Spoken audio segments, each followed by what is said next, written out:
আপনি কি জানেন সিলেটের কিন ব্রিজ আসলে কেন তৈরি করা হয়েছিল? এর কাজই বা কী ছিল? চলুন সিলেটের কিন ব্রিজ সম্পর্কে কিছু অজানা এবং চমকপ্রদ তথ্য জেনে আসি, যা হয়তো আপনাকে বেশ খানিকটা অবাক করবে। সময়টা ব্রিটিশ শাসনামল। সিলেট তখন আসাম প্রদেশের অন্তর্ভুক্ত। এই সময়ে সুরমা নদীর ওপর নির্মাণ শুরু হয় একটি লৌহ সেতুর, তবে তা মোটেও যান চলাচল কিংবা হাঁটা চলার উদ্দেশ্যে নয়। 1930-এর দশকের শুরুতে আসাম গভর্নর স্যার মাইকেল কিন সিলেট পরিদর্শনে আসেন।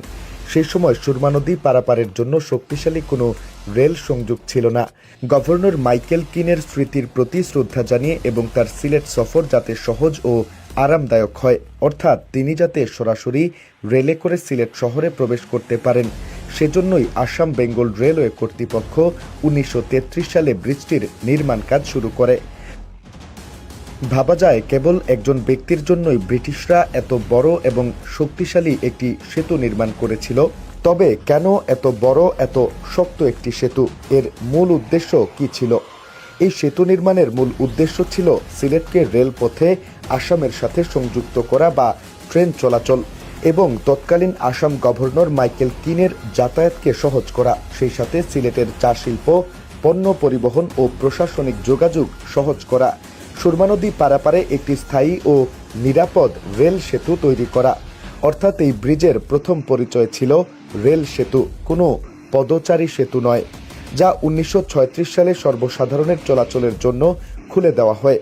স্যার মাইকেল কিনের স্মৃতির প্রতি সম্মান জানিয়ে তার নাম অনুসারেই এই ব্রিজটির নামকরণ করা হয় কিন ব্রিজ। 1971 সালের মুক্তিযুদ্ধের সময় পাকিস্তানি বাহিনী কৌশলগত কারণে কিন ব্রিজের একটি অংশ ডিনামাইট দিয়ে উড়িয়ে দেয়। পরবর্তীতে সেতুটি মেরামতের মাধ্যমে আজকের কিন ব্রিজে রূপ পায়। আজ কিন ব্রিজ কোনো রেল বহন করে না, ভারী যান চলাচল বন্ধ।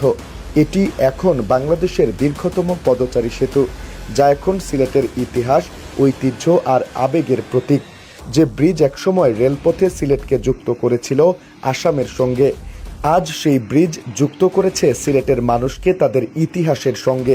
এটাই কিন ব্রিজ, যা কেবলই একটি সেতু নয়, ঠিক যেন কালের সাক্ষী। নিবেন্দু তালুকদার, সিলেট ভিউ।